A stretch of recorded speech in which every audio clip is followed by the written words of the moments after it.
Yo, this is Rey Mysterio, and you are watching AMBY. Booyaka 619.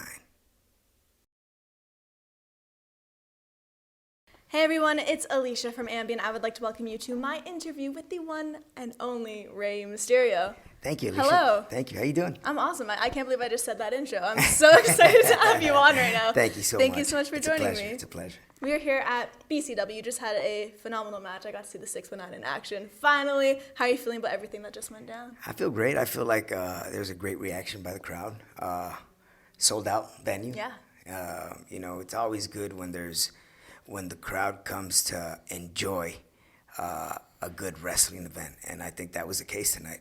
The fans were lit throughout the whole event, so just to close up the night in style was just incredible. I'm very, very thankful for the attendance tonight. With all of the great wrestling matches you have under your belt, do you still get nerves walking down that ramp when your music's cued? But of course. You do? I get that butterfly effect in my stomach before my match, and once I make eye contact with the fans, it goes away. Okay. I always said that once I don't have that sensation, that feeling of nervousness, then that's the day that I think I'm going to hang up the mask. Really? That's still excitement. I got to feel that in order to go up into the ring. Well, you are known as the ultimate underdog, inspiring underdogs all over the world. One of those being Kalistos recently, where he actually dedicated the win to you and also Eddie Guerrero. So I know you sent something out about that, but it was very brief. So I was wondering kind of what were your thoughts on it? It was incredible. I actually sat back not knowing that was going to be the main event for Raw last week. And every now and then I'll happen to tune in and if there's a match that catches my attention, I'll sit and watch it and critique it in my own words, And I also have my son sitting with me so we can learn the process of becoming a WWE superstar. So that night I was in my couch enjoying the Cruiserweight title match, and I heard Kalisto before the match say that two of his biggest inspirations were Rey Mysterio and Eddie Guerrero. And, that made me feel special because Kalisto has worked very hard to get to where he's at now. And for him to have obtained the Cruiserweight title that night, it was just a special night. Eddie's birthday was that day. The fans were definitely on his side. And like I said, like tonight, when you have a crowd reaction like the one from tonight, it just makes things much better, much smoother, much easier to execute the moves in the ring. And I think that was the case with Kalisto on Monday. He was able to execute everything to perfection. And the cause of that was for him to become the new Cruiserweight champion. So I celebrated with him in a way that I retweeted saying, congratulations, what a great present for Eddie Guerrero. That was a good night for you to be randomly tuning in. Yes, it was. It was. Coincidentally, it was just incredible. The moves that they pulled off that night were incredible.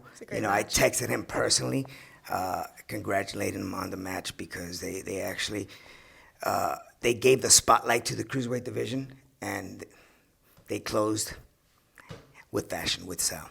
You mentioned your son there, and I noticed that the 619 grind totally runs in the family, as you and Dominic actually work out together as well. Yes. So I'm assuming that's one of the things you bond over. But outside of that with your kids, what are some things that you do when you have that rare downtime? Me and my son and I actually enjoy the same, and my daughter, believe it or not, because she gets upset sometimes when I don't invite her. But we love the same music. We're big hip-hop and rap fanatics. So we've had the chance to meet French Montana, Chris Brown, not too recently. He was doing a video shoot in L.A., and a good friend of mine who's a hip-hop video director, Spiff, he invited us to come over, so we got a chance to kick it with Chris Brown, my son and I, with Young Thug, with Future. So we share. Pretty big names. Yes, we share the that same hip hop style, and that's something we have in common. We keep in common, and my daughter's the same way. My daughter's a big hip hop fanatic as well. We had the chance to meet Chris Brown as well when he had a tour in San Diego. So I brought my daughter backstage, and we were able to take some pictures. And all these rap artists and hip hop artists that I just mentioned are incredible wrestling fanatics. So you can only imagine getting to meet them in person.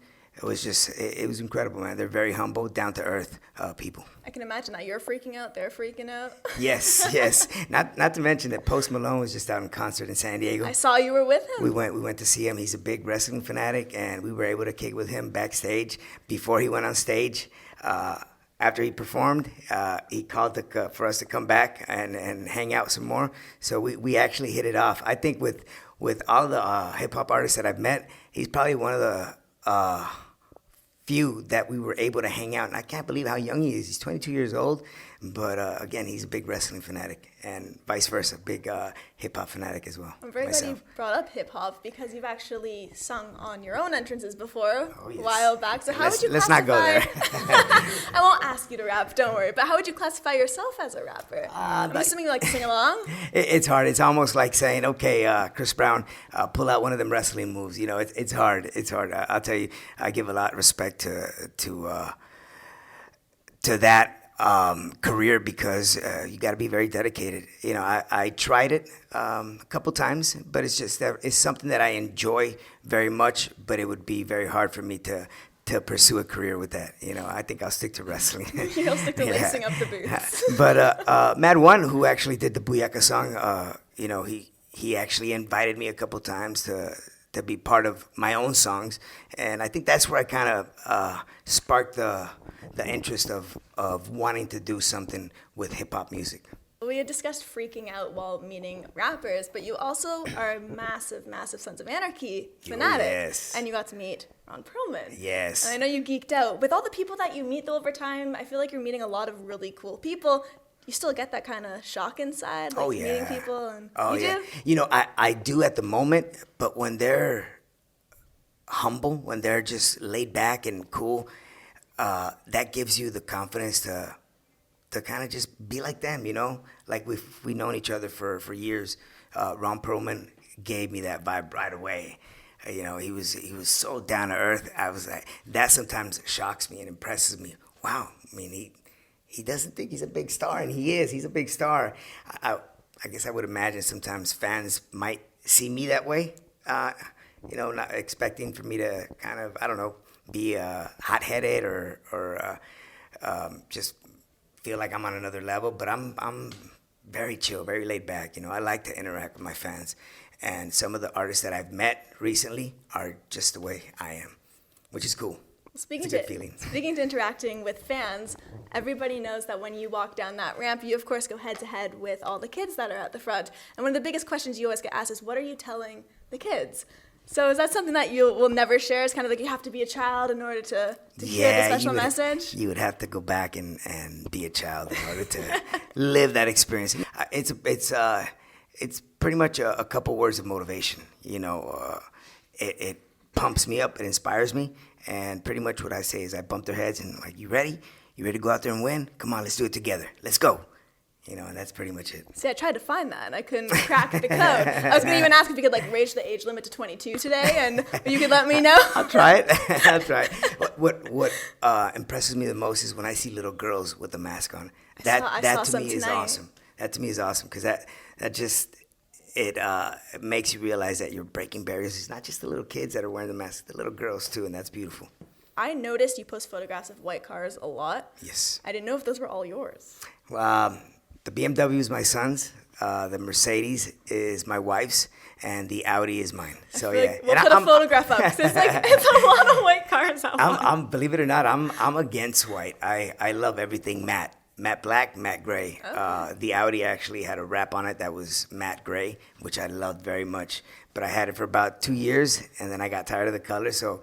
Right now, it doesn't have the wrap, it's white, but I'm getting ready to redo it with the matte black. I wasn't sure if you were like a car fanatic or if it was I'm a big car fanatic. Yeah? Oh my God, yes. So are those the only ones you have, or do you collect now? I have, it's not a collection, but it's my cars. If I buy something, I'm going to buy it to use it. You know, some obviously more than others, but the Audi's one of the cars that special occasions I'll take out. My daily car is Maserati. Okay. Quattroporte, yeah. Yes. Yeah, I'm a big car fanatic. And I like bikes too. I have a couple Harleys too as well. Very cool. Yeah. Well, with all of the amazing things that you have done in your career, all the things you've accomplished, is there anything that you would like to dabble into? Ooh, I'm sure there is. You caught me with one of those trick questions, and I asked you, are you going to ask me any of those? Hey, it's been pretty smooth sailing so far. Yeah. I'm sure there's many obstacles or new events that I would love to tap in, and probably being part of a movie would probably be something that I would love to just try to see if that's something that I fall into that category naturally, or just say, you know what, that's not for me. I think you always have to try at least something that you like once to see if you're good. Of course. You know, and if the opportunity comes, you know, I would love to experience that. Is there a certain genre you could really see yourself excelling in? God, I'm a big fanatic of drama, you know, action, adventure, even animation. Okay. You know, voice animation. You know, I would love to do something like that. Awesome. Yeah. I want to bring it all back to the fans to wrap things up. Is there any words of wisdom, kind of nodding your head to everybody watching right now, that you would like to share? Any parting words? God, I just probably the words of wisdom that I would love to share is some words that I kind of have followed in my own path. You know, anything that inspires you, that motivates you to pursue something that you've always wanted to do or that you dreamt of, you know, follow it. Don't let nobody tell you you can't do it. Don't let anybody tell you otherwise. You know, if your focus, if your goal is to become something or someone in life, go after it. Nobody's going to do it but you. And people can fill your head up with negative thoughts, but you're the one that controls that mind. And if that mind is set to reach a certain goal, you can accomplish it. I really take that to heart. Thank Beautiful you. parting words. Thank you you very so much. much for joining me. No, thank you very much for having me here. Of course. Awesome. And remember, to everybody viewing, you can visit us at musicblogger.com for all exclusive interviews, features, videos, and so much more. See ya.